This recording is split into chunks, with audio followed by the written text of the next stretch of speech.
तो आपने देखा किस तरीके से अभ्यर्थी यहाँ पर गुस्सा जाहिर कर रहे हैं और नारेबाजी की जा रही है। कह रहे हैं कि पेपर हम देने आते हैं, पैसे हमारे खर्च होते हैं और उसके बाद हमें ये सुनने को मिलता है कि पेपर आउट हो गया है। ऐसे में गुस्सा यहाँ पर फूटा अभ्यर्थियों का। अनूप का एक बार फिर से मैं रुख कर रही हूँ, लगातार जानकारी साझा कर रहे हैं। अनूप, मैं आपके पास आ रही हूँ, लौटूंगी। इस बीच हमारे साथ बीजेपी प्रवक्ता रामलाल शर्मा जी जुड़ चुके हैं फोन लाइन पे। रामलाल जी, स्वागत है आपका जी राजस्थान पर। रामलाल जी, पेपर आउट हो गया है आरपीएससी का, क्या कहेंगे? राजस्थान सरकार का नाम गिनीज बुक के अंदर आना चाहिए। लगातार पेपर आउट हो रहे हैं। मेरे ख्याल से ये पहली सरकार है जो एक भी परीक्षा ईमानदारी से करा पाने में नाकाम साबित हुई है। नाकाम साबित हुई है, क्या कहेंगे? क्या लगता है कहाँ चूक हो गई है? सरकार की मंशा नहीं है ईमानदारी के साथ परीक्षा कराने की, क्योंकि सरकार जानती है कि मुझे सिर्फ नौकरियों की घोषणा करनी है, एक भी युवा को नौकरी के ऊपर लगाना नहीं है। इस मंशा के साथ अधिकारी और कर्मचारी जिनका कैरेक्टर पहले से ही खराब है, जिनकी भूमिका पहले से संदिग्ध है, ऐसे लोगों को परीक्षा में लगाओगे तो परिणाम इसी तरीके का निकल के आएगा। ये बताइए रामलाल जी, क्योंकि जब हम सवाल कांग्रेस पार्टी से करते हैं तो कहा जाता है कांग्रेस नेताओं की ओर से कि हम एसओजी जांच तो करवा रहे हैं, कम से कम बीजेपी की गवर्नमेंट जब थी तब तो पुलिस की कार्रवाई सामने आई थी बस खाना पूर्ति के तौर पर। दूसरे के गुनाह गिनाने से खुद के गुनाह कमजोर नहीं होते हैं। आप आरोप लगाने के बजाय अपनी गलतियों को सुधार करने में अगर लगाओगे दिमाग तो वो ज्यादा ठीक रहेगा। चूक आप कहाँ देख रहे हैं रामलाल जी? चूक बताइए, क्योंकि तस्वीरें हम देखते हैं सुरक्षा की माकूल इंतजाम होते हैं। हम सवाल यहाँ पर व्यवस्था पे खड़े नहीं कर रहे हैं, हम यहाँ पर ये पूछ रहे हैं कि आखिर चूक कहाँ हुई है आपके नजर? आप अगर कहें क्या कहेंगे इस पर?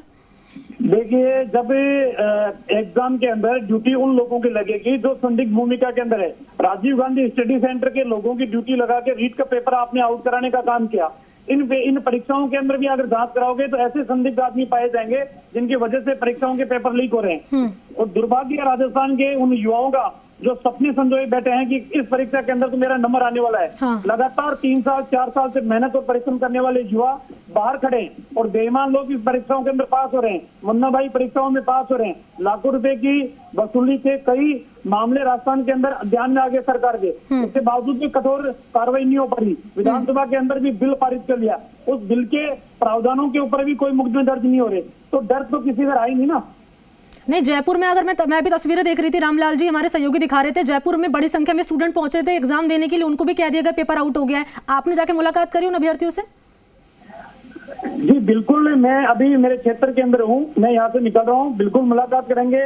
वास्तविकता के अंदर उन बच्चों के भविष्य के साथ खिलवाड़ करने का काम सरकार करी है। सरकार की इच्छा शक्ति अगर प्रबल हो, इच्छा शक्ति मजबूत हो तो ईमानदारी से परीक्षाएं पहले भी हुई है, अभी भी हो सकती है, लेकिन इच्छा शक्ति कमजोर है। सरकार से क्या कहना चाहेंगे? सरकार से तो ये कहेंगे कि युवाओं के भविष्य के साथ खिलवाड़ करना बंद करें, ईमानदारी के साथ परीक्षाएं कराएं और जो हकदार है उसको सम्मान दें, गुनहगारों को सजा देने का काम करें।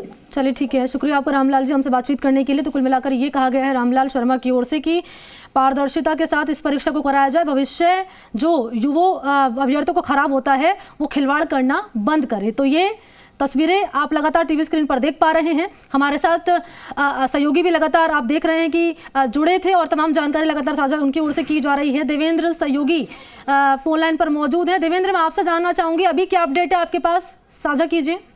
देखिए मणि, एक बड़ा अपडेट यह है कि भरतपुर में भी एक डमी परीक्षार्थी पकड़ा गया है जो सिरोही का रहने वाला है और जो मूल परीक्षार्थी की जगह परीक्षा में बैठने आया था, यानी कि वो उसको परीक्षा पास कराने के लिए इस परीक्षा में बैठने आया था। पुलिस इस पूरे मामले को खंगाल रही है। 2 लोगों को हिरासत में लिया गया है, मूल जो डमी परीक्षार्थी है उसको भी और मूल परीक्षार्थी है उसको भी। लगातार कौन गैंग था, किसके जरिए वो यहाँ पर आए थे, क्या वजह रही, तो निश्चित रूप से अपने आप में बड़ा सवाल है कि कहीं ना कहीं ऐसा लग रहा है कि जो परीक्षा में नकल गिरोह है यहाँ भी सेंध लगाने की कोशिश कर रहा था।